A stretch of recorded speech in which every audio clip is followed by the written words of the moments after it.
नमस्कार दोस्तों एक और नए वीडियो में आप सभी का बहुत बहुत स्वागत है। बजट में न्यूनतम पेंशन 7,500 रुपये की घोषणा के लिए प्रधानमंत्री जी को दिया गया ज्ञापन।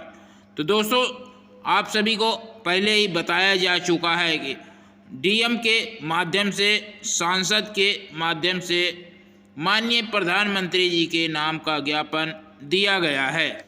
दोस्तों जैसा कि आप तस्वीरों में देख सकते हैं, सांसदों को, विधायकों को, मंत्रियों को और डीएम ऑफिस में जाकर के माननीय डीएम महोदय को माननीय प्रधानमंत्री जी के नाम का ज्ञापन दिया गया है। ये देख सकते हैं पूरे देश में यह कार्यक्रम किया गया है। मिनिमम पेंशन बढ़ोतरी की मांग को लेकर के ज्ञापन दिया गया है डीएम महोदय को। और दोस्तों वही NAC chief commander Ashok Rawat ji ने अपने बयान में बताया है कि ईपीएस 95 पेंशनधारकों की पेंशन वृद्धि इस बजट में की जा रही है। दोस्तों इस सब का जायजा लेने के लिए एनएसी राष्ट्रीय महासचिव बीरेंद्र सिंह राजावत जी दिल्ली में पहुंचे। सभी हमारे भाइयों को, बहनों को मेरा बहुत बहुत नमस्कार, सादर प्रणाम।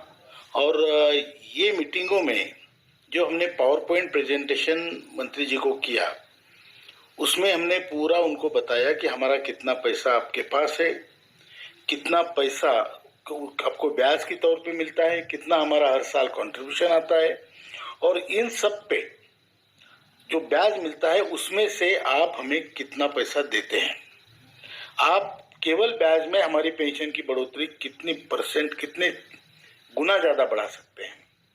और जो वित्त मंत्री जी है उनसे भी हमने कहा कि आपको इस पेंशनरों को मदद करनी चाहिए, जबकि आप बाकी पेंशन स्कीम्स में कंट्रीब्यूशन करते हैं तो इसमें भी आपको करना चाहिए। वो प्रिंसिपली इस पर राजी थे और ये बहुत अच्छी सिचुएशन बनी है जहाँ पर सभी मंत्रीगण, जो बड़े नेता है, वो हमारी सोच से सहमत है। तो लोगों का आशावादी रहना या उनकी आशा पनपना ये बहुत स्वाभाविक है। और मुझे विश्वास है कि जो आदरणीय प्रधानमंत्री जी ने हमें 2 बार बुला के जो आश्वासित किया था, उसका अभी एक प्रकार से कल्मिनेशन है, एक प्रकार से उसका अभी सार निकल के आने वाला है इस बजट में। और हम आशा करते हैं कि जो गवर्नमेंट ऑफ इंडिया, जो हमारी भारत सरकार आदरणीय प्रधानमंत्री जी करेंगे, वो लोगों की आशा जो है उसके अनुरूप होगा, लोगों की आशाओं के अनुरूप होगा और लोग खुश होंगे।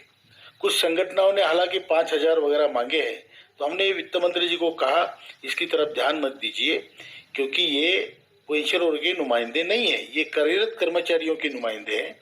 और इसलिए पेंशनरों की समस्या लेके हम आए हैं। और हमारी जो 8 साल का संघर्ष है, 8 साल लगातार दिन रात, और वही मांग लेके चल रहे हैं, उसको हमने कोई बढ़ोतरी नहीं की। तो इसमें इसको कम मत कीजिए, इसको जो मांग है बिल्कुल जायज़ है, हमने सिद्ध भी किया है। और इसीलिए मुझे पूरी आशा है कि सरकार के अभी कोर्ट में बॉल है, तो जो लोगों की अपेक्षाएं हैं उस पर हमारी सरकार भी खरी उतरेगी और लोगों को उनके बहुत छोटी सी मांग है उतनी पूरी करेगी, उसमें कटौती नहीं करेगी, इसका मुझे पूरा विश्वास है। और लोगों को मैं कहना चाहता हूँ कि आशान्वित रहना कोई बुरी बात नहीं, अच्छी बात। दोस्तों जैसा कि आप तस्वीर में देख सकते हैं, एनएसी राष्ट्रीय महासचिव बीरेंद्र सिंह राजावत जी, रमेश बहुगुणा जी दिल्ली में एडिशनल सीपीएफसी चंद्रमौली चक्रवर्ती जी से मुलाकात कर ज्ञापन दिए। दोस्तों देख सकते हैं आप इन तस्वीरों में। इसके अलावा बीरेंद्र सिंह राजावत जी ईपीएफओ ऑफिस में अपराजिता जग्गी मैडम और प्रदीप सिंह जी से भी मुलाकात की, उनको भी ज्ञापन दिया। प्रदीप सिंह जी अभी हाल ही में 21 जनवरी को अपने लाइव सेशन में बताया कि ईपीएस 95 पेंशनधारकों की पेंशन वृद्धि पर सरकार काम कर रही है। हाँ, इसके अलावा बहुत सारे सवाल मैं देख रहा हूँ कि मिनिमम पेंशन बढ़ाने पर हैं, तो इसमें मैं यही कहना चाहूँगा कि हमारी स्कीम, जैसी स्कीम बनी हुई है, ये भारत सरकार की स्कीम है, इसमें ईपीएफओ एक इम्प्लीमेंटिंग एजेंसी है।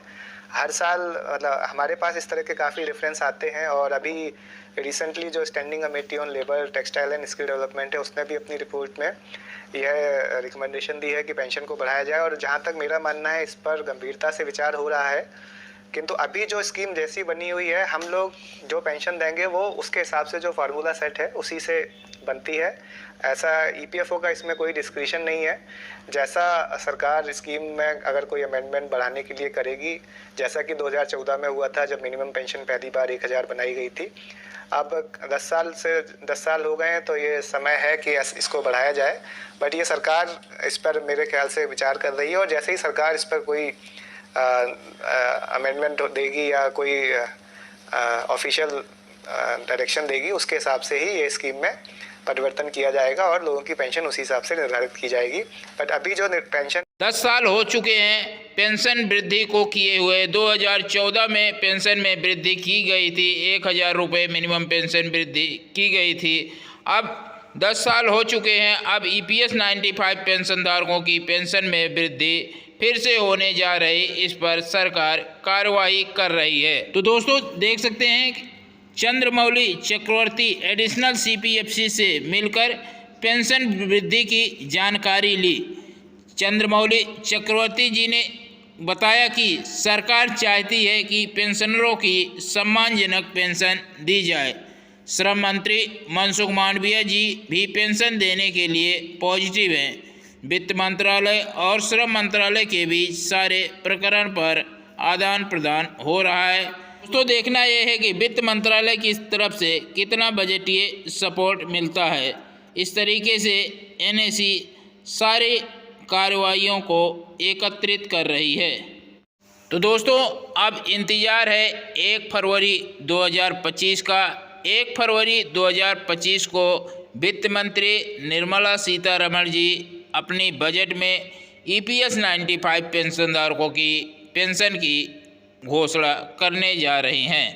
दोस्तों यह वीडियो या जानकारी यदि पसंद आए तो वीडियो को लाइक करेंगे। इस चैनल पर नए हैं चैनल को सब्सक्राइब कर लेंगे। धन्यवाद। जय हिंद, जय भारत।